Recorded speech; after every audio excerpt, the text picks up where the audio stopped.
La hipótesis central de Doncelot en su texto La policía de las familias es que el Estado y las clases dominantes han intervenido en la familia como un mecanismo de control social, utilizando la crianza de los hijos como una herramienta para mantener el orden y la jerarquía de clases. En el caso específico de la conservación de los hijos, Doncelot plantea que este proceso no se llevó a cabo de manera uniforme, sino que se aplicó de forma diferenciada según la clase social. 1. Para las mujeres burguesas, el modelo impuesto fue el de la madre educadora, quien debía garantizar la crianza moral y disciplinada de los hijos. Aunque parecía que tenían el poder de educar a la infancia, en realidad su rol estaba fuertemente regulado por médicos, pedagogos y moralistas, que les imponían normas estrictas de maternidad y crianza. 2. Para las mujeres populares, el Estado y las instituciones asistenciales intervinieron activamente en sus vidas bajo el argumento de que eran madres, inadecuadas o incapaces. A través de la educación obligatoria, las leyes de tutela infantil y los programas de higiene social, se buscó disciplinar no solo a los niños, sino también a las propias madres, reforzando la discriminación de clase y género. Hipótesis de Doncelot. La maternidad no fue solo una cuestión privada o biológica, sino que se convirtió en un instrumento de poder y control social. Tanto en la burguesía como en los sectores populares, el Estado y los expertos intervinieron para regular la crianza y asegurar que los niños fueran formados según los valores dominantes. En otras palabras, el control de la infancia fue también el control de las mujeres. A través de la imposición de normas sobre cómo criar a los hijos, se reforzaron las desigualdades de clase y género, garantizando la reproducción del orden social. Doncelot muestra cómo la familia no es solo un espacio privado, sino también un terreno de intervención política y social. El control sobre la maternidad y la crianza de los hijos ha sido un mecanismo clave para mantener el orden social y perpetuar las diferencias de clase. Vamos a ampliar el concepto o noción de mujer burguesa, para Doncelot. Mujeres burguesas, el deber de la maternidad y el control social. En el siglo XIX y principios del XX, la burguesía consolidó su hegemonía como clase dominante en Europa y América Latina. Con el auge del capitalismo industrial y el fortalecimiento del Estado moderno, la familia burguesa se convirtió en un modelo de orden y estabilidad social. En este contexto, la figura de la mujer burguesa quedó cada vez más definida por su papel dentro del hogar y, especialmente, por su función como madre educadora. El hogar como espacio de moralización. A diferencia de las mujeres de sectores populares, que trabajaban en fábricas, el servicio doméstico o el comercio informal, las mujeres burguesas fueron confinadas al ámbito doméstico. Sin embargo, esto no significaba inactividad, su rol era garantizar la reproducción de la moral y los valores de la burguesía, transmitiéndolos a sus hijos. El hogar burgués fue concebido como un refugio de virtudes, en oposición al mundo exterior, visto como corrupto, peligroso y marcado por el materialismo del mercado y la política. La madre tenía la tarea de preservar la pureza de la infancia y formar ciudadanos responsables, funcionales al sistema. La madre como figura central de la crianza.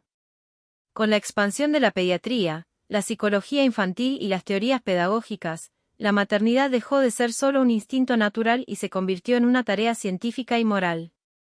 La mujer debía educarse en los principios de la crianza adecuada, supervisada por médicos, pedagogos y manuales de educación. Esto significaba cuidar la higiene y la salud infantil, siguiendo las recomendaciones de los médicos.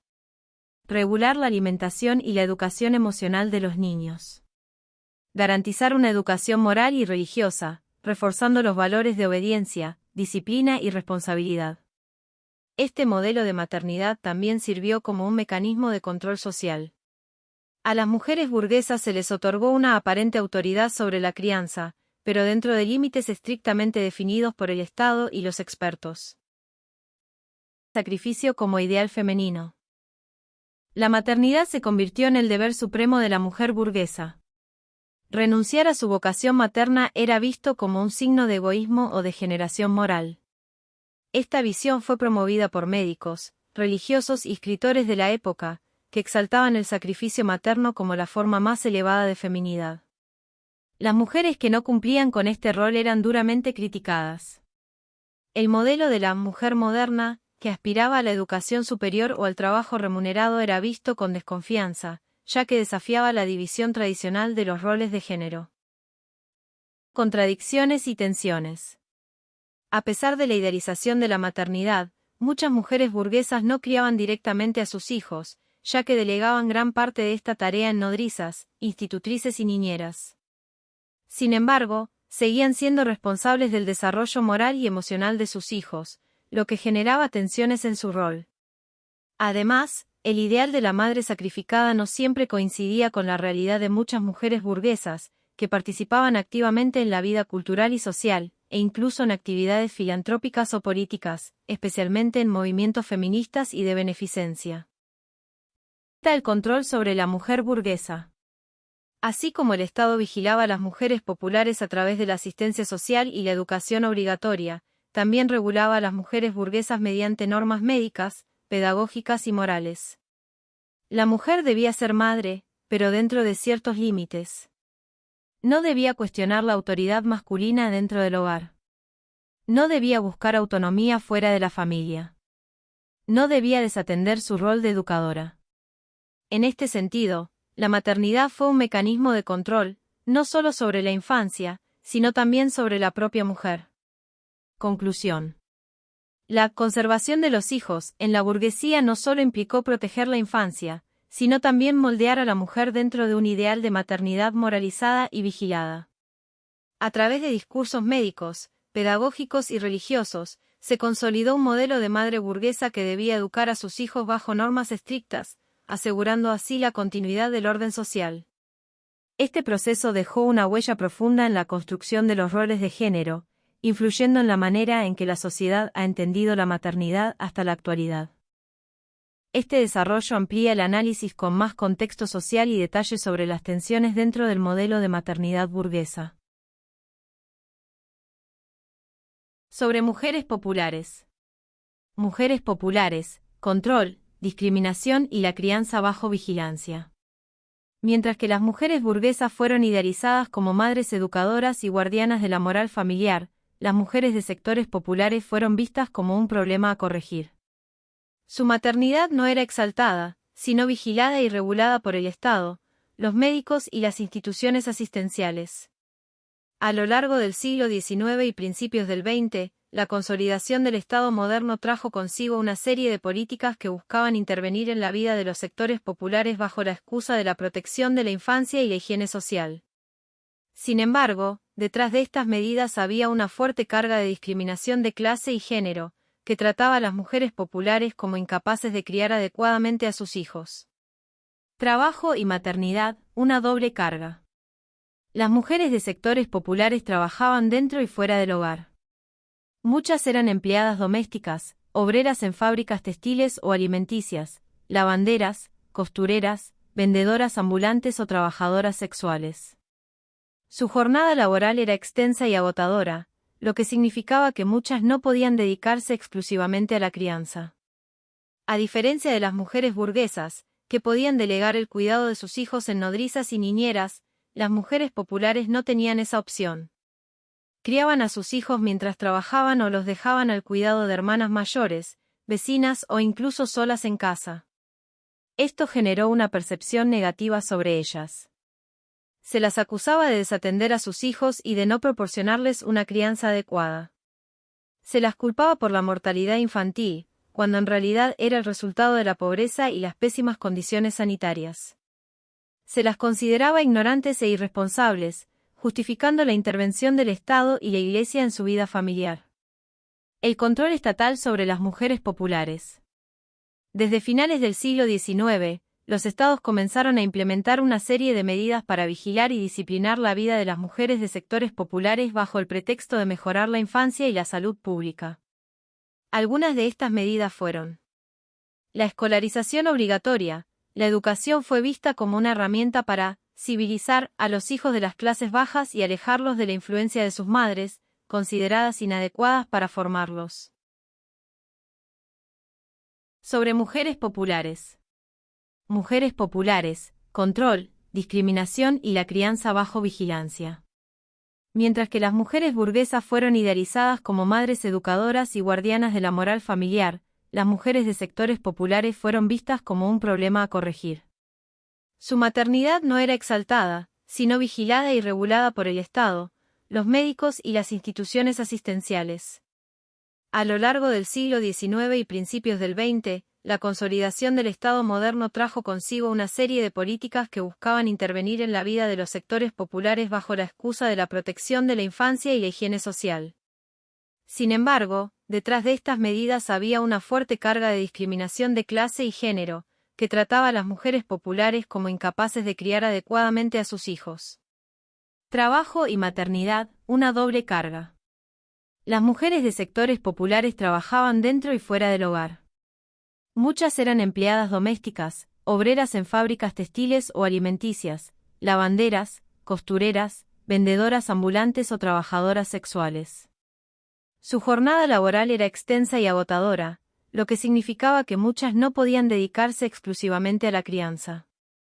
A diferencia de las mujeres burguesas, que podían delegar el cuidado de sus hijos en nodrizas y niñeras, las mujeres populares no tenían esa opción.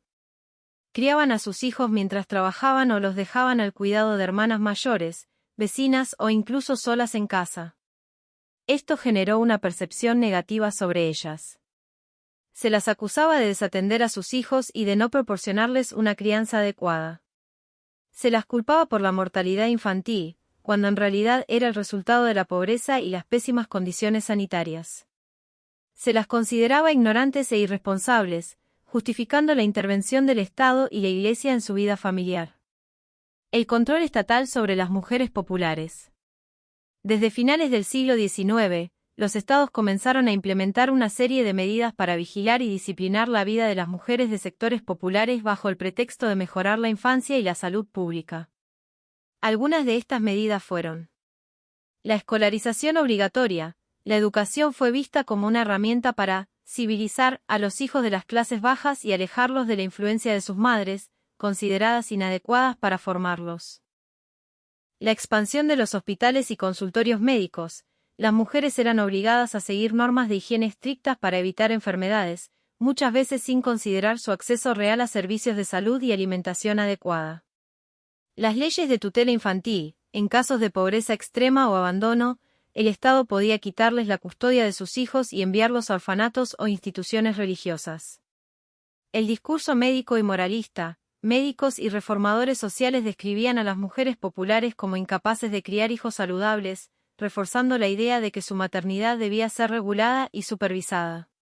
Discriminación y criminalización de la maternidad popular.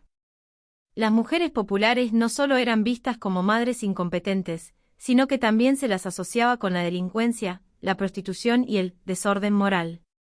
Este prejuicio era particularmente fuerte contra las madres solteras, eran estigmatizadas como inmorales e irresponsables. Muchas veces eran obligadas a entregar a sus hijos a la iglesia o a instituciones de caridad.